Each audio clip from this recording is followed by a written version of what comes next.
Bonjour, bonjour, amis kayakistes. Aujourd'hui, c'est le moment de faire pour moi un bilan de l'utilisation de ce kayak hybride et de vous en dire un petit peu tout ce que je pense concernant son usage, son domaine d'utilisation, son entretien, ses réparations. Voilà, vous donner une idée générale de ce que j'en pense.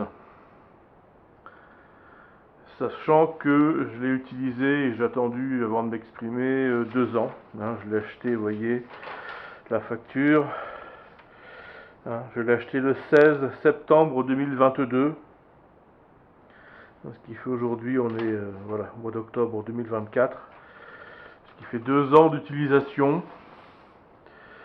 en tant que kayak de promenade un tout petit peu au début, puis très rapidement kayak de pêche. Voilà. Donc, je vais vous dire un peu ce qu'il en est concernant l'utilisation en mer. Il tient tout à fait son rang, comparé à d'autres kayaks à coque rigide et Mirage Drive. Il suit largement, il est un peu plus lent parce qu'il a fond plat, mais d'un autre côté il tient mieux la vague, donc il est tout à fait utilisable en mer jusqu'à un certain niveau de houle, de vent, tout simplement. Donc là, à vous de connaître vos spots et la météo, mais il se défend très très bien. En ce qui concerne les étangs, les lacs ou même les fleuves, là c'est encore mieux. Il est vraiment à l'aise sur une surface d'eau bien lisse. Là, c'est du billard, comme on dit. Donc on peut vraiment l'utiliser dans plein de configurations aquatiques possibles, si je puis dire. Voilà. Pour le loisir, il est vraiment... c'est un jouet formidable. Vous n'aurez qu'à le gonfler, mettre le Mirage Drive, installer le siège, le système de safran gouvernail. Vos lunettes de soleil derrière, c'est parti mon kiki, en 5 minutes chrono, ça y est, vous le maîtrisez. Let's go. C'est du pur bonheur. En ce qui concerne une customisation pêche, c'est tout à fait possible, avec bien sûr des différences par rapport à un kayak rigide. On ne pourrait pas fixer exactement les mêmes supports. On ne peut pas percer ni mettre une vis là-dedans. Non, non, non. On ne peut pas. Voilà, on ne peut pas faire un trou non plus. Ça, c'est pas recommandé. Non, pas du tout. Néanmoins, il existe des solutions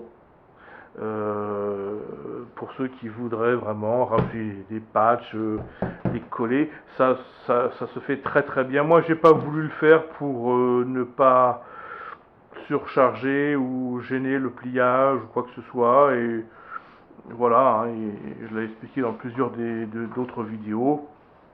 Des systèmes comme là, on peut utiliser les parties rigides du siège ou de sa caisse, qu'on peut fixer très facilement avec des élastiques. Donc ça peut très facilement, on peut très facilement trouver des solutions de customisation qui vont aboutir à aux mêmes capacités qu'un kayak rigide, tout simplement. Voilà. Moi j'avais opté pour une caisse Yak Attack, j'en suis très content, ça fait 1 an et demi que je l'ai, franchement c'est nickel. Nickel, nickel. Donc j'ai trouvé mes solutions pour des sorties de pêche avec 2 ou 3 cannes à pêche. Aucun problème. Loisir ou pêche, vous pouvez y aller jusqu'à mettre un sondeur dessus. Vous pouvez vraiment vous éclater dessus en termes de customisation. Voilà. En ce qui concerne son entretien et ses réparations. Alors pour l'entretien, c'est un rinçage à l'eau douce, tiède ou normale, sur le Mirage Drive, le pédalier, sur le système gouvernail safran la manette.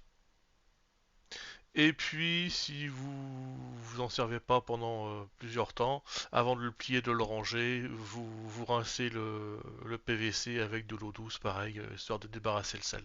Et je dirais que c'est tout. Voilà, très simple.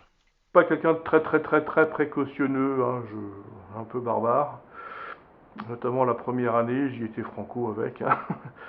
Donc c'est du gonflable. Voilà. Alors le gonflable, oh mon Dieu, ça va, on va couler au secours, ça va se percer, au secours, au secours.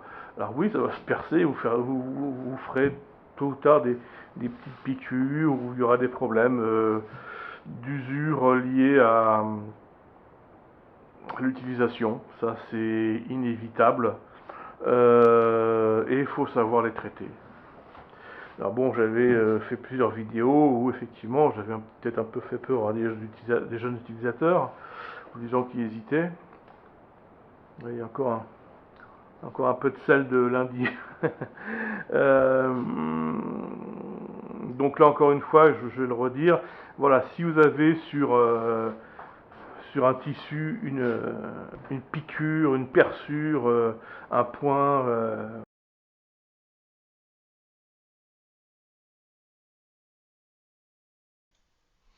Voilà, donc on voit à la photo un exemple typique de ce qui peut vous arriver en frottant des cailloux, en raclant quelque chose ou en tapant quelque chose de très pointu.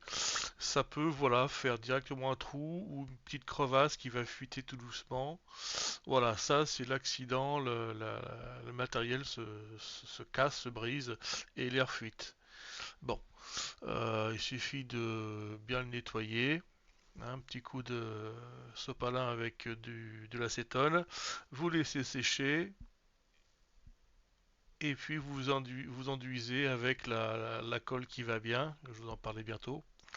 Afin de faire un point de colle suffisamment large mais pas trop et qui soit propre et que ça tienne ensuite, que vous ne soyez pas obligé d'y revenir par la suite. Donc une réparation définitive et sûre.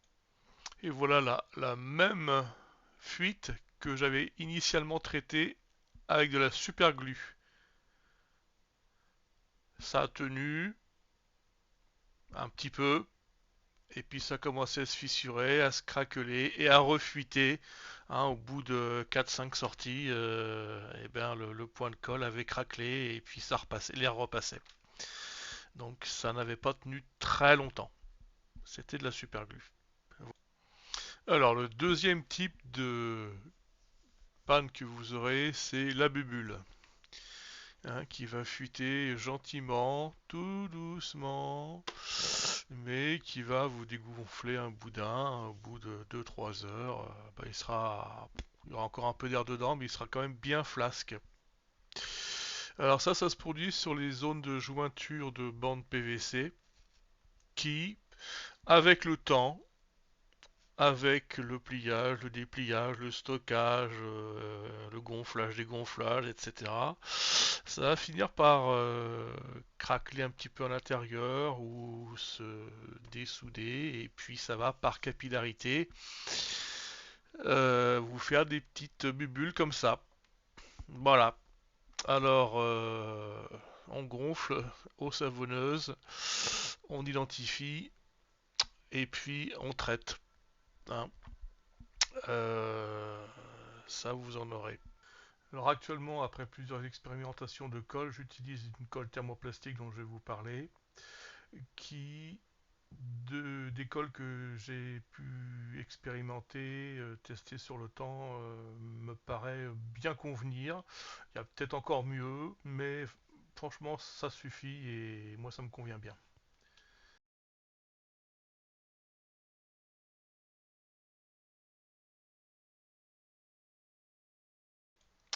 Enfin là, on a le stade avancé, hein, du décollement des bandes PVC, parce que voilà, la soudure lâche, ou qu'il y a trop de micro-fissures et qu'il va falloir intervenir en décollant la zone et en recollant ça avec de la colle, hein.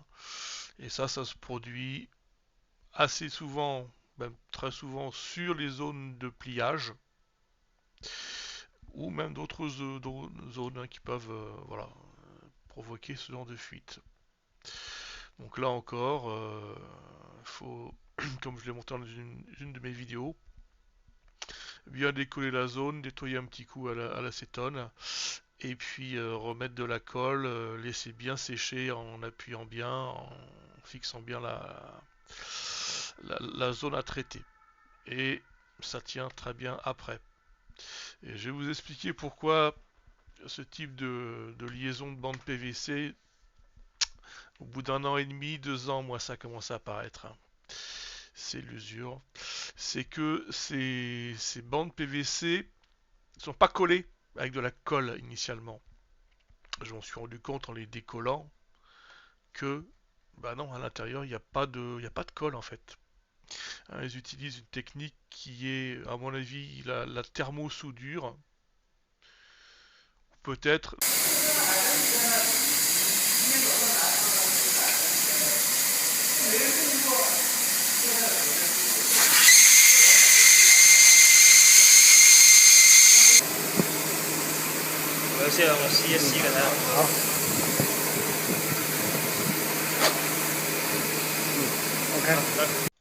Voilà, donc je pense que c'est une technique comme ça qu'ils ont dû utiliser pour les soudures entre le paddle et le boudin. Et pour ça, la meilleure colle, alors je vais vous... parce que j'en ai testé plusieurs, hein. Je vous fais voir rapidement. Attendez, elle est dans les toilettes. Ah, là voilà, la coquine. Voilà, ça c'est de la colle thermoplastique. Donc plastique, elle est souple une fois enduite et séchée. Et thermo, parce qu'à la température, vous pourrez, elle va se redissoudre. Contrairement à de la colle super glue. Voilà, donc ce petit pot de colle, vous trouverez ça facilement chez Leroy Merlin ou Amazon, HH66. Voilà, un petit pot comme ça suffit largement pour, très largement même, je dirais. Vous avez un couvercle dans lequel est fixé un petit pinceau à l'intérieur pour bien enduire. C'est la solution. C'est une colle thermoplastique. Donc elle est plastique, elle est souple. Donc elle va résister aux cassures, aux tensions mécaniques. Quand vous le pliez, que vous le dépliez, ou que vous le laissez sangler, compresser, avec des variations de température. Celle-là va tenir le choc, contrairement à une colle super glue sur les mêmes distances ou les mêmes surfaces. Elle va faire comme une plaque de givre, elle va se craqueler comme une plaque de verre.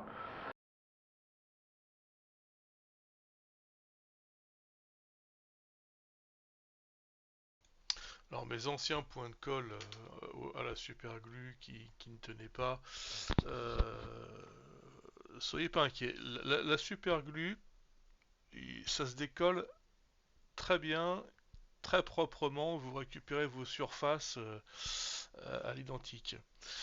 Moi, ce que j'ai fait, c'est que j'utilisais une petite bande de sopalin, bien plaquée dessus, imbibé d'acétone, hein. Et une fois que le bandage était mis en place et bien imbibé d'acétone, je recouvrais par un sparadrap pour limiter l'évaporation. Éventuellement, je remettais un petit coup au bout de 5-6 heures. Et le contact avec l'acétone et les vapeurs d'acétone sur votre point de colle de superglue va la ramollir et la désolidariser très très bien. Et il vous suffira ensuite de retirer un bout de votre petit bandage en sopalin, hein, et de tirer. Normalement, ça vient tout seul, ça va se décoller et la super glue restera collée au sopalin et se décollera de votre PVC en le laissant quasiment nickel et vous finirez les dernières petites traces de super glue avec coton-tige et sopalin. Et là, vous aurez complètement récupéré vos surfaces. Hein, et ensuite, donc, là, j'ai remis de la colle RH66 qui, elle, ne se craquelle pas. Voilà. Voilà. Voilà pour les solutions et ça a été validé. Hein. Je vous dis, j'ai fait une quinzaine de sorties en mer depuis. Il est resté stocké 3 semaines sanglé dans l'appartement. Je l'ai repris. Ça tient. Il n'y a plus de problème. Du tout. Du tout. Ouf. Voilà.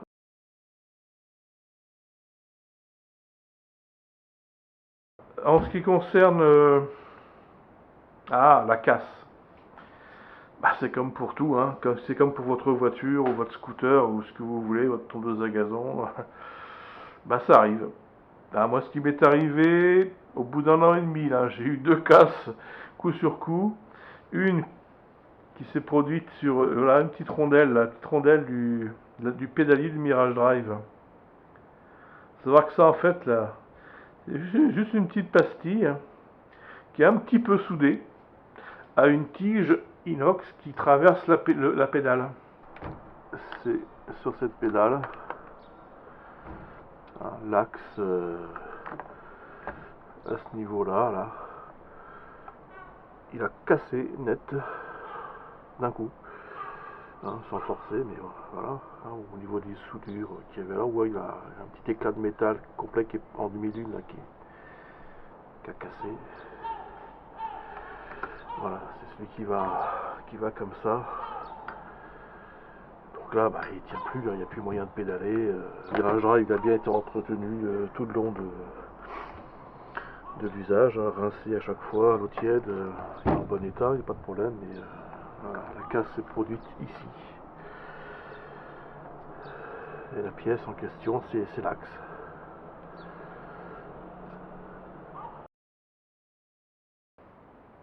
Alors au lieu de mettre 5 mm de tige à inox en plus, hein, avec là le bout fileté, un écrou, un cache-écrou, non, non, non, ça coûte trop cher, je sais pas, hein. Mais voilà, c'est plus esthétique, j'en sais rien. Une pastille, ouais, mais le problème c'est que moi, au bout d'un an et demi, en plein milieu de l'étang de mer, la pastille elle a fait doing, elle a sauté en l'air avec retourné saut périlleux carpé dans l'eau et la pédale qui pendait tristement. Donc obligé de mettre le plat du pied ici, puis de revenir au bord. Hein. Bon, voilà, c'est ce qui m'est arrivé. Autre casse, oui, oui, 3 semaines, non, même pas, 2 semaines après.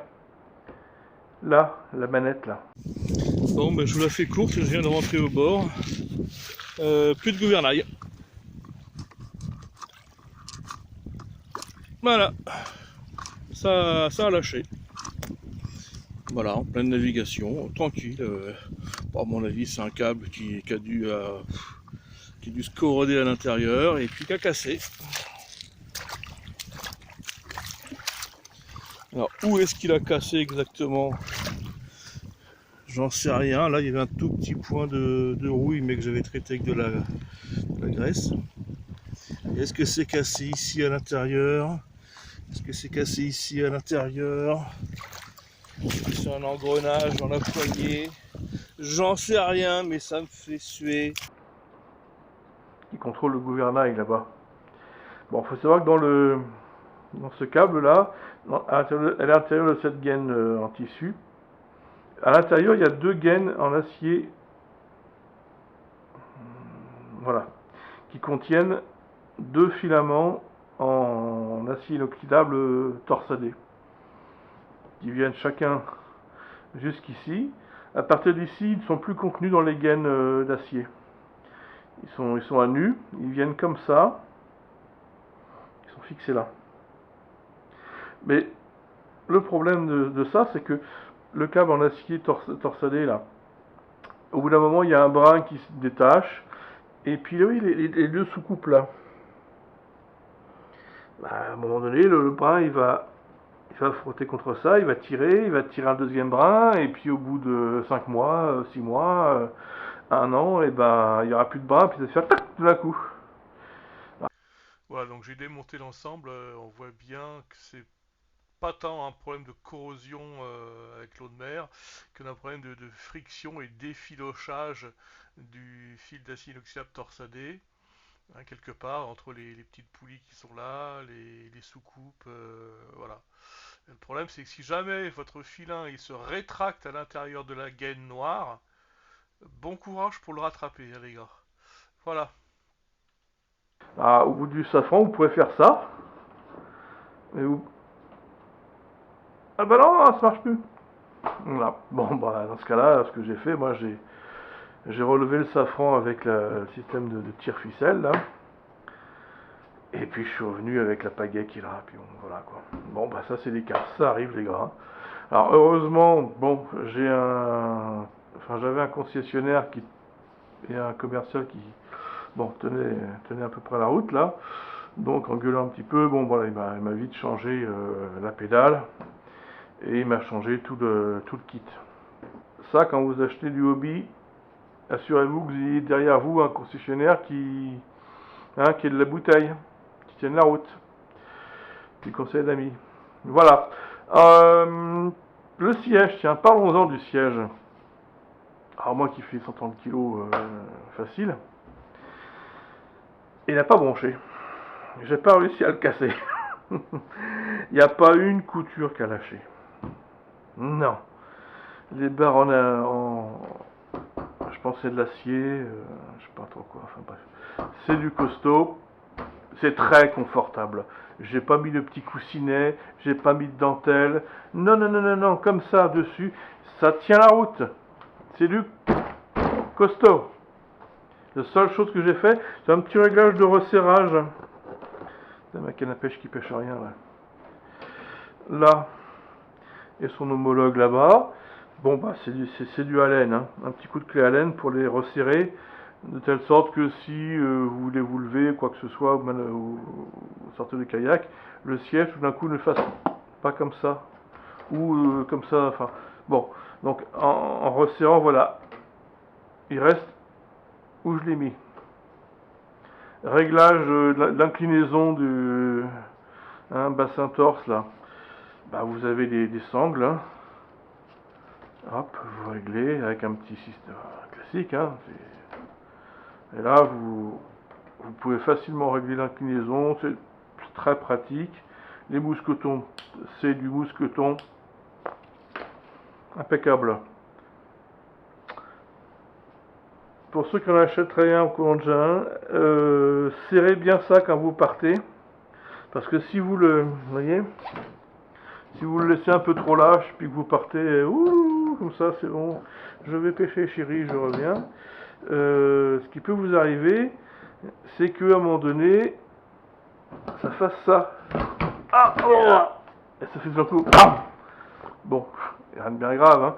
Vous poussez avec vos pieds là-dessus, avec votre dos sur le dossier, puis vous relevez le truc et vous le remettrez. Mais quand vous partez, voilà, pour facilement accrocher le mousqueton, vous le desserrerez un petit peu.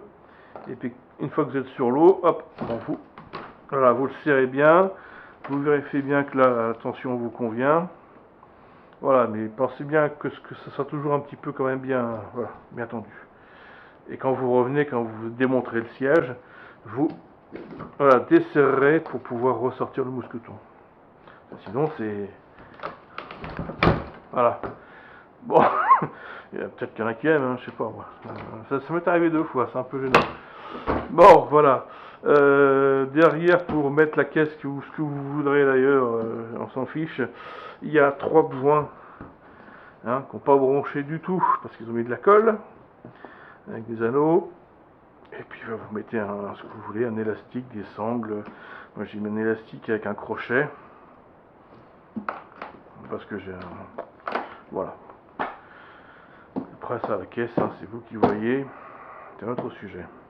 Les valves.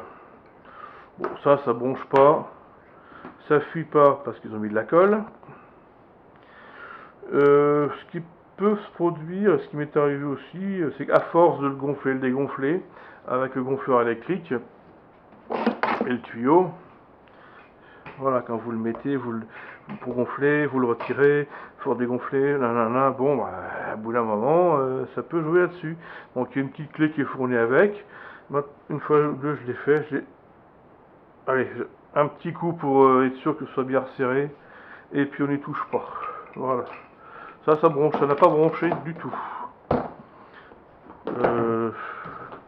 Ça non plus. Bon, ça j'ai fait une vidéo dessus déjà, non, ça va. Ça, bon, pour le relever avec le système de ficelle, bon, c'est un peu préhistorique, mais une fois qu'on a pris le coup de main, on y arrive. Mais à la limite, je m'en sers quasiment pas. Franchement, je vous dis, je pourrais même le retirer, que ça changerait pas la différence. C'est juste quand je reviens au bord pour le relever, mais et encore. De toute façon, je préfère arriver près du bord, descendre, et puis à pied revenir à la main le retirer. Bon, peu importe.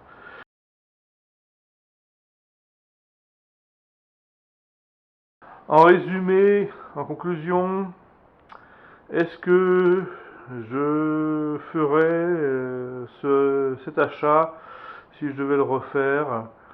Est-ce que je le regrette? Bon, non, pas du tout. Pour 3500 €, je considère que j'en ai eu pour mon plaisir, pour mon loisir, pour mon argent. Non, il n'y a pas de souci. Est-ce que je rachèterais ce modèle aujourd'hui, sachant qu'il y a quelques modèles concurrents dans sa catégorie? Je rachèterai un Hobie e-Track 11 quand même. Ouais, je reprendrai le même modèle, même s'il est beaucoup plus cher. Parce que j'ai constaté que Hobie avait quand même vraiment cogité sur ce truc-là. Parce qu'il y a eu des solutions qui ont été apportées, ben, j'en suis rendu compte à l'utilisation, que les solutions techniques ou les choix qu'ils ont faits,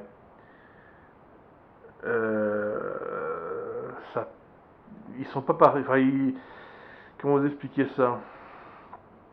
Ils les ont trouvés eux-mêmes et ils ont trouvé les bonnes solutions à y apporter, je trouve. Dans la quasi-majorité des cas, les choix qu'ils ont faits en termes techniques, ils sont bons. Ça, c'est difficile à expliquer, mais moi je m'en suis rendu compte à l'utilisation. Ils sont pas arrivés là par hasard, les gars. C'est pas tout d'un coup, bon, tiens, on va faire ça comme ça ici, puis là, on va faire ça comme ça. Bah oui. Non, ça s'est pas passé comme ça. Ils ont vraiment cogité sur le truc et il y a eu du travail derrière et c'est du bon travail quand même. Donc, c'est jamais parfait, parce que c'est quand même très nouveau, hein.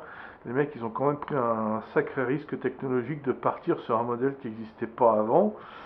Euh, Franchement, non, les Américains, sur ce coup-là, bravo, quoi. Vous êtes partis de rien, vous avez pondu un système à partir de rien, quoi. Vous êtes les premiers. Ça se mérite aussi, hein. Donc, non. Euh, Franchement, si je travaillais chez Hobby et que je devais faire des modifications, il y aurait, voilà, peut-être ça, cette gaine-là, au lieu de la mettre en tissu tressé, ou voilà, comme je vous ai expliqué, si vous ramenez un hameçon, bon, il va rebondir sur le plastique, il n'accrochera jamais là-dessus ni là-dessus, hein. À moins de tirer comme un débile pour vraiment essayer de forcer l'hameçon là-dedans. Non. Par contre, sur des tissus comme ça, tissus tressés, là, il peut s'accrocher. Au tout début des e-Track 11, j'ai vu, il avait mis une gaine en plastique. Voilà, bah, sur une gaine en plastique, ça n'accroche pas l'hameçon. Et puis ça sèche tout de suite, alors que ça, ça sèche au moins hein, une journée pour sécher. Bon, enfin bref, une fois que vous l'avez rincé à l'eau douce. Bon, et puis sur les soudures, les gars de chez Hobby là, écoutez un petit peu là. Là, c'est thermosoudé. Ah, c'est bien le thermosoudage. Moi je dis pas, mais quand vous le pliez, que vous le dépliez parce que vous êtes un gars qui pêche et qui a un appartement, les gars, votre thermosoulage, il va, au bout d'un an, un an et demi, il va y avoir des capillarités, il va y avoir des... Non, ça tiendra pas un choc. Mettez-nous de la putain de bonne colle, comme vous l'avez fait ici, ici ou d'autres endroits. Ça bouge pas, mettez-nous de la bonne colle ici. Et puis pour les gars qui pêchent, sortez-nous un e-trek avec un matériau un peu plus renforcé s'il faut. De la bonne colle là. Un tapis, hein, pas en mousse Bob l'éponge là. Hein, parce que le jour où il y a un loup qui s'amuse à danser la samba ici, il vous pique sa dorsale là-dedans. Voilà, donc ces piqûres de dorsale de poisson, c'est pas une légende, c'est tout à fait capable de vous faire des petits trous d'aiguille et de faire des micro-fuites. Hein. Donc la solution, je l'ai trouvée. Maintenant, c'est que je manipule plus mon poisson par terre, bien évidemment. Je le ramasse au salabre, je pose le salabre sur mes cuisses et je manipule le poisson dans le filet. Hein. Je le laisse plus gigoter, sinon c'est le perçage assuré si vous ramenez un loup. Voilà. Et il vous pique à travers ça aussi. Alors faut décoller ça et attaquer le... Non, non, mais oh, les gars, mettez-nous un vrai truc là. Hein, Spartiate vous le dira aussi. Mettez-nous un vrai tapis qu'on puisse plier, mais qui soit costaud pour les dorsales quand vous manipulez votre putain de poisson là. Hein. Bon, bah que si jamais ça rebondit avec une dorsale, que ça ne perce pas, mettez-nous un vrai tapis de sol. Bon, sinon, tout le reste, ça aussi, là, les bungees, là, comme ça, là, avec du tissu tressé, là. Hein. Vous ramenez un hameçon triple là-dedans. Euh, Qu'est-ce que vous faites là? Vous êtes là où? Il faut aller nous la chercher là. Mettez-nous un truc lisse, hein, que l'hameçon rebondisse dessus. Ça c'est bien ça. Sinon tout le reste ça va. Voilà. Donc non vraiment, voilà, je repartirai sur un Hobby Track 11 sans problème. Et puis le bien, ça fait 2 ans que je l'utilise. La casse, je l'ai eu. Les petites fissures, micro-crevaisons par capillarité ou les crevaisons toutes seules, je les ai eues aussi. Bon bah voilà, je les ai résolus, hein. J'ai trouvé la solution en tâtonnant, j'ai galéré un petit peu, mais pas plus que ça.